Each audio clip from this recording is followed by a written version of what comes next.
So hello my Jays, and welcome back to a very interesting video. So this morning as I was watching ABC News, this article appeared about these crazy cop chases in California, which is actually one of my favorite cities in the USA. So basically what happens in the article is so crazy. Like I said guys, this was on ABC News, and all links to the original video will be in the description below. Starts to slow down. They just gave up an exit.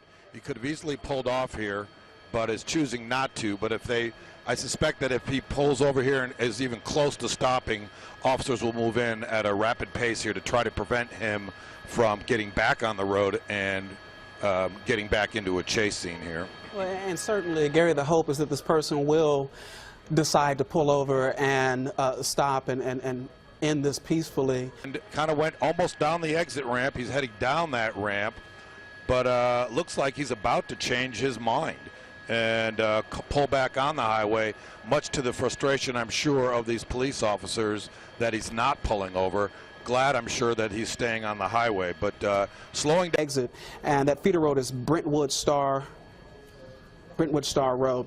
All right, and take a look at this this wide picture as Gary shows us the traffic situation. Take a look at that. You can see all of that traffic stopped along the eastbound lanes of I-30 near Oakland Boulevard, where police are trying to stop this white Nissan Sentra.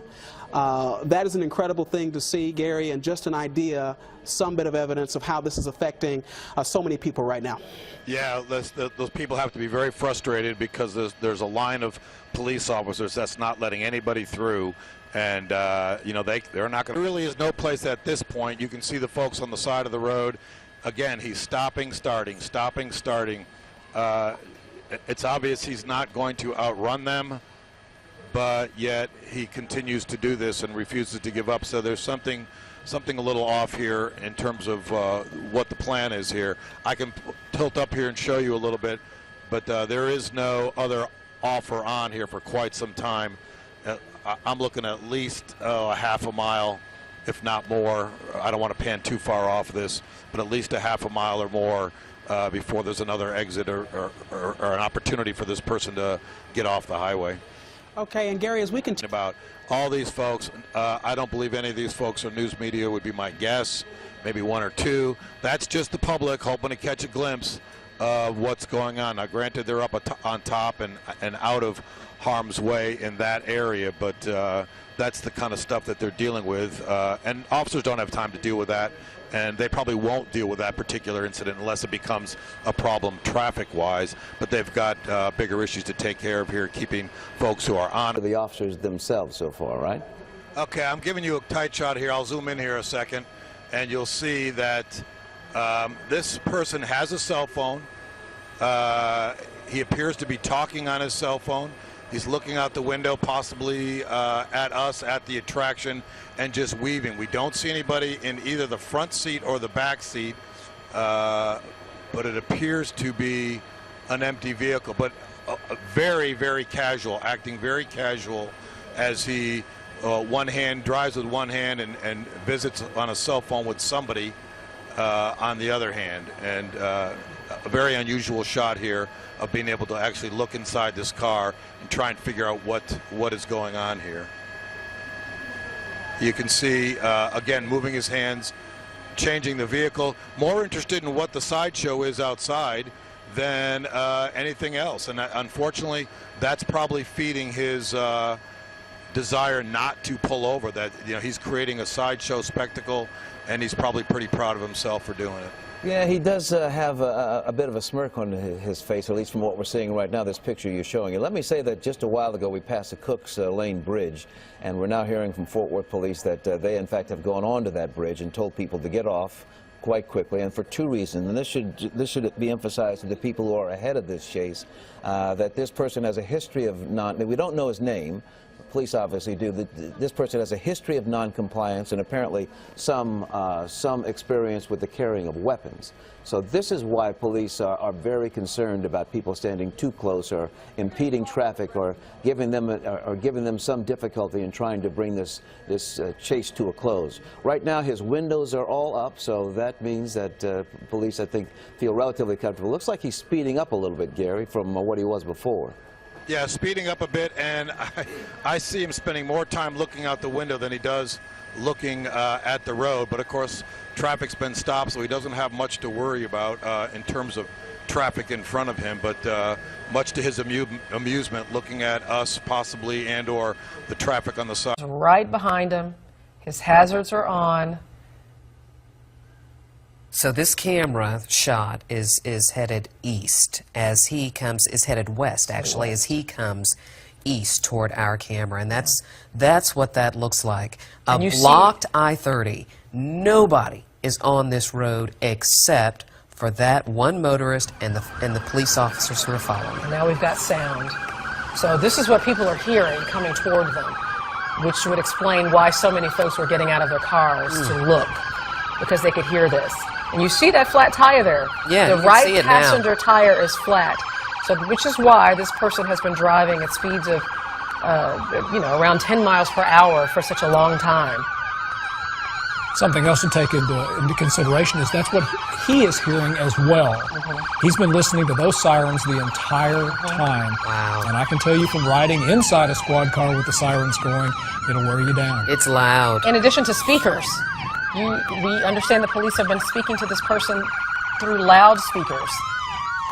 And he's trying to carry on a telephone conversation as well. Right. So this is eastbound. This is East Chase, the East Chase overpass. We just passed underneath on eastbound I-30.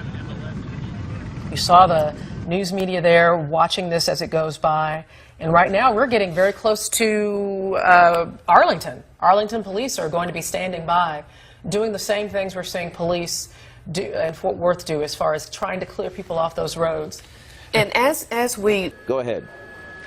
He's just, you'll see here on your screen here, just a second, he's going to pop up on the grass here, change his mind at the last minute, and get off again back on an exit.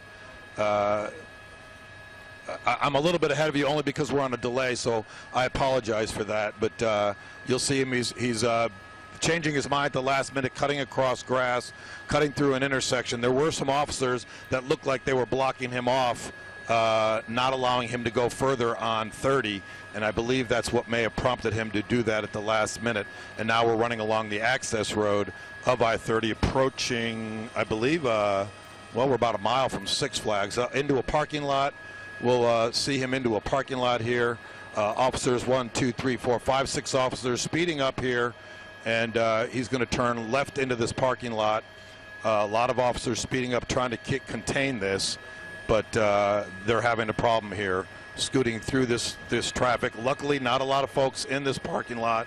He's going to turn here and then come back out, and it appears he's going to get back on a north-south road, but not sure what that is. Yeah, Gary, let me, you're on, obviously you're seeing this live. We're on a bit of a delay. Let us see if we can talk this through here. Now headed southbound, of course. Make a left turn here. 6. Relatively close right now, turning all the way around, so he's going back 6. to the north right now. White four-door car has been leading police on this chase. They've been on I-30 for 2 hours. Here they are now in a residential part of Arlington. You see he just turned left into some kind of, we can assume it's some kind of open parking lot. And okay, this is the old TxDOT depot off of I-30. And you see him just pick up speed there and rush through. And again, this is still on a flat tire. That's what we see him doing right there on a flat tire. And he's driving over the median here and back onto Collins and around the traffic. Some very dangerous maneuvers here as we continue to watch this driver flee police. So he is right at I-30 in Collins. Up until now, this chase hasn't been that dramatic. He's been leading police going maybe 5 miles per hour on the highway, but then a short time ago he gets off the highway. He's now in Arlington, and now he's driving erratically through city streets. We've seen him go through neighborhoods. He's going in and out, in between cars. He's whizzed by children walking on the sidewalk. He has no regard for any traffic, and there you see him driving on the. This is just so you know where we are. This is the road to Six Flags that he's about to get on right now. So this is North Arlington. Westbound toward Cooper. On the right-hand side should be some kind of a golf course. Well, now he's moved off of the main road, so this should be interesting to see. Gary, you can see where he's headed. I don't know what is through there. Looks like he's trying to get... This is an empty parking lot, a construction strip zone. Officers are moving in really soon. They really wanted to catch him inside there, but now he's making his way back to the road, and he actually will probably get out of this parking area and back onto the road again, which is really disappointing because it's traffic is picking up, the speed is picking up, and he's southbound now on that would be southbound on Collins. Gary, if I'm correct, what you'll see up ahead of him on the left-hand side, a few blocks down, should be the stadium. And on the right-hand side, of course, all kinds of traffic. But again, this is the busiest area in terms of retail for Arlington, I think, in North Arlington, right, Gary?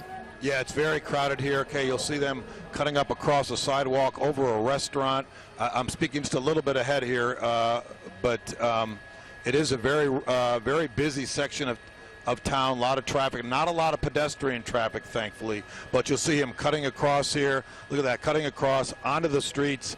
Again, trying to shorten his route and trying to lose these guys, but back out now is going the wrong way down a street. This is just increased dramatically in danger. One way down what appears to be, this is the ramp to get off on one of these streets here. It's one way, and he's going the wrong way. And here comes a...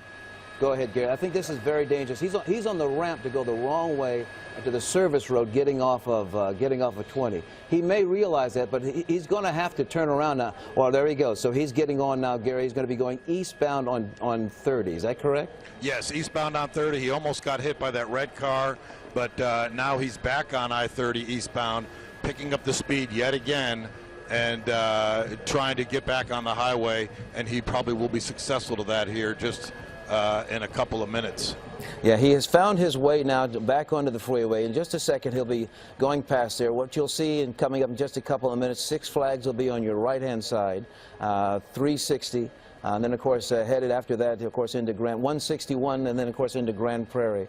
But looks like he has managed to find his way back onto the freeway. Police officers, of course, trying to catch up with him right now. Yeah, he's actually lost quite a few of them. He's still got one or two behind him, but he lost a whole bunch of them. And but they're still got him in view, and obviously the helicopter does. And they're right next to him on the road. They're just waiting for that road to merge and allow them to get right back on. But now they have the chore of breaking up this traffic again and keeping people away from this event. And it's almost like they have to start all over again. And that, again, more strain on Fort Worth's resources. This is a very difficult situation for them. Yeah, he's about to pass two major roads. 360 will be coming up in just a second. So 360 and I-30. He's on I-30 eastbound, headed toward Dallas. So that, where he is right there, I cannot remember the name of that road. But it's also a main exit. But Ballpark Way also coming up relatively quickly. But after that will be 360, and then shortly after that will be, I think, 161. We're heading north on 161. But right now, again, on I-30, looks like he's headed to the east, headed toward the Grand Prairie right now. Police officers again behind him in this pursuit that's been going on now since about 1:45 that we have been following all of this. So the best part of the afternoon they've been following him.